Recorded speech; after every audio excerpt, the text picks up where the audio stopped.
When Escape from Tarkov announced their new $250 pay-to-win Unheard edition, this game, Arena Breakout Infinite, offered up shelter for people jumping ship. Their tweet saying goodbye to Tarkov did the numbers, and it even got Tarkov to respond to it, calling Arena Breakout a blatant plagiarist game.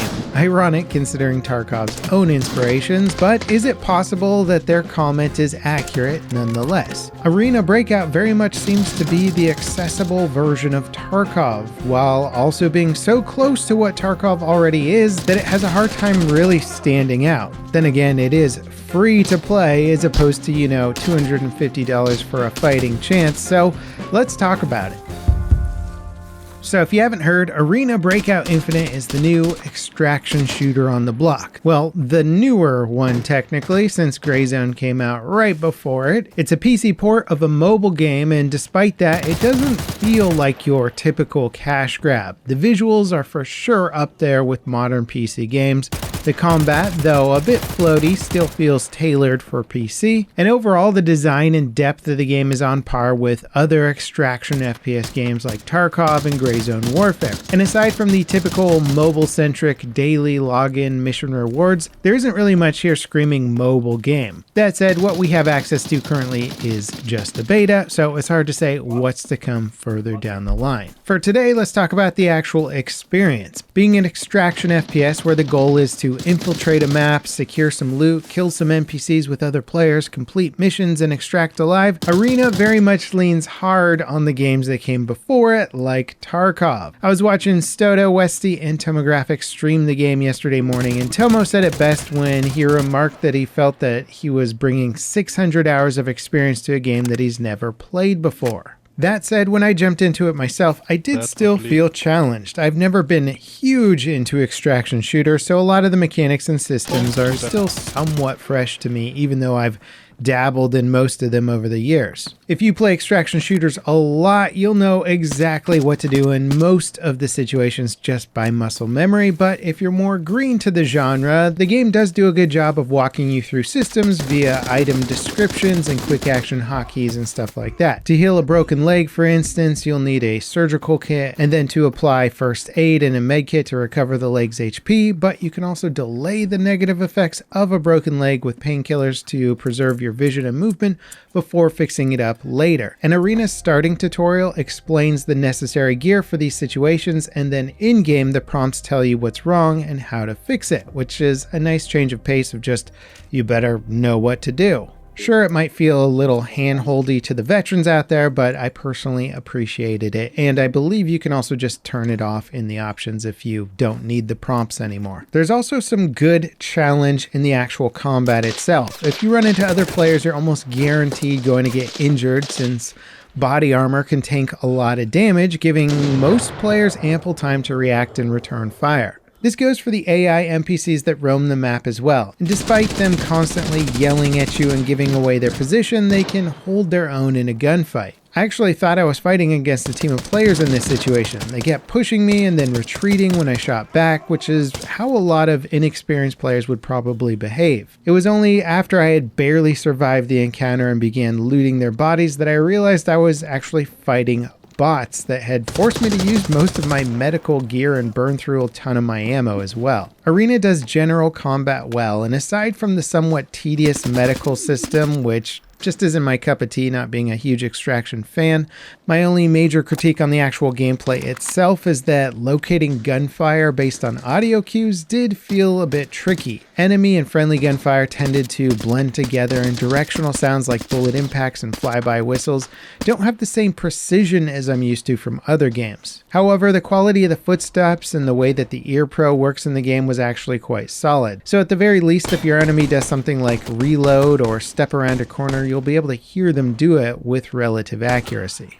Now, it doesn't feel like there's a lot of other players in a match. At most, it sort of felt like only 2 or 3 other squads were even in a match with us. Teams can have up to 4 players, so a single full squad is still a massive threat, but once you kill a handful of players, it feels like the only threats left are NPCs. And in locations like the farm map, that kind of makes sense since it's already a pretty small location to begin with, but for massive maps like Valley, I gotta say the game felt a little more empty, which, could be something that feels nice as a change of pace, but it didn't quite have that intense feeling of always thinking that somebody was watching you and having to watch your every move. After you killed enough players, the odds of running into more felt pretty slim.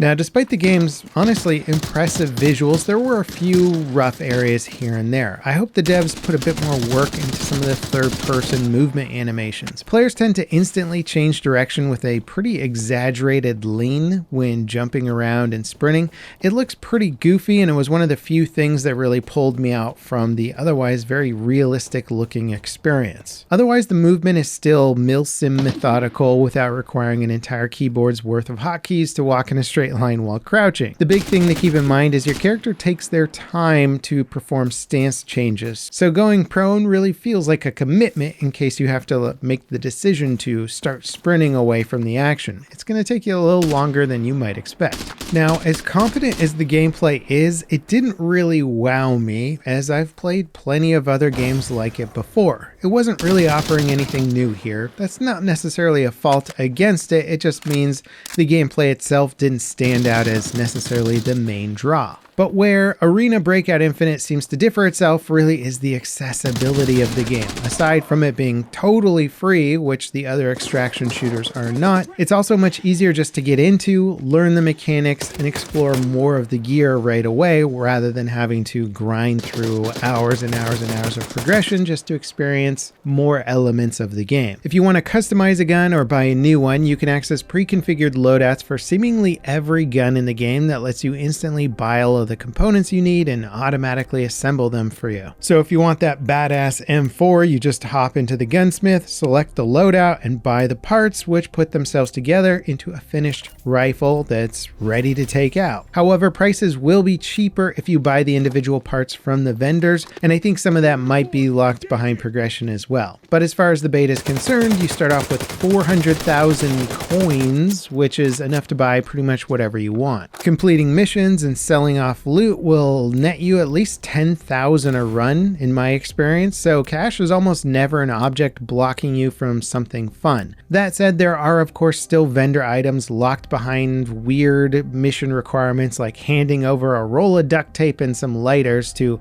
progress that mission requirement, so cash isn't the only factor in the game's progression. Though I will say, at the moment anyway, it does feel a bit too generous. Maybe that's just beta finances or something where they're giving you a bit more to play around with more and test more stuff, and after beta they're going to reduce it a bit more. And I hope they do, because I think that actually causes the game to lose a little bit of its appeal. To me anyway, extraction shooters should be about scrounging together what you need, not deciding what to use from an abundance of choices. And I think some of these decisions come from its mobile gaming roots. You also get tons of daily login rewards and progression-based rewards that give you tons of solid gear and money. I think you'd almost have to purposely waste your gear to end up relying on scav runs to rebuild your inventory at this point. And ultimately, that just makes it feel less like a high-stakes extraction shooter and more like an extraction shooter without the risk, at which point I think it just loses that key ingredient that it needs to be, heart-pounding, adrenaline-inducing gameplay. Let's talk about the looting a little bit, because that's a major component of an extraction shooter. Getting the loot, getting back out. All of the loot containers, as far as I can tell, seem to be spawned at fixed locations on the map, but their inventory is randomized. So once you get the map knowledge under your belt, you can just loot goblin around the map to get specific gear where it typically spawns. The system seems a little bit less randomized than I would prefer, and it allows players to sort of just create almost looting paths to move around maps at insane speeds. Also, looting any container forces you to wait for a search timer. It's not a huge huge deal since it's in lots of other games like this, but given the faster pace of this game, it feels a little bit out of place. Like they're just sort of copying all the major components of an extraction shooter, but not necessarily saying, hey, this absolutely belongs in our shooter now that we've changed a few other rules. Now, generally speaking, the game optimization and frame rate was great, though I did run into some performance issues where the game would freeze for a few seconds. Not ideal if you're in the middle of a firefight, and also just generally quite annoying.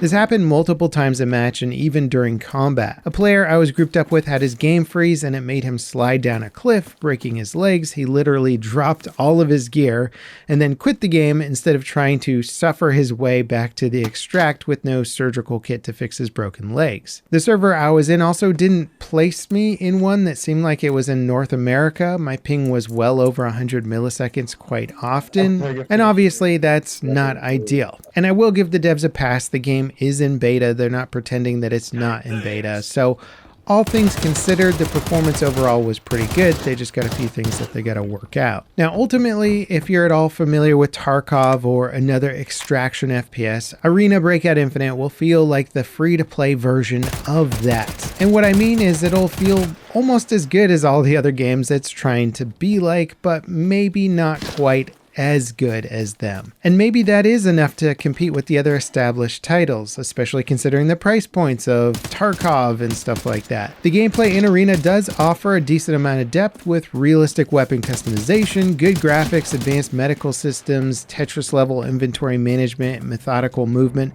but so do many of the other extraction shooters at this point. The free-to-play element is a big appeal, and I'm just sort of waiting to see how heavily that's monetized down the road. I do think though that if the devs stick with it, they treat it like a live service game with lots of interesting content coming out on the regular, then I could absolutely see it stealing players away from its main competitors. Hopefully being free to play and highly accessible isn't its own crowning achievement, and if they stick with it, maybe it can offer even more. I'll be keeping my eyes on Arena Breakout Infinite. It's certainly an interesting competitor in this genre. I'd be curious to know if you guys have had a chance to play it or watch some streams of it. What do you think? Let me know in the comments, and if you enjoyed this video, don't forget to leave me a like, subscribe for more content like it, ding that notification bell to beat the YouTube algorithm with me, and up next, if you haven't heard about the latest Tarkov insanity, well, check it out right here. It is a wild ride. As always guys, thanks for watching, and I'll see you next time. This is Level Cap signing off.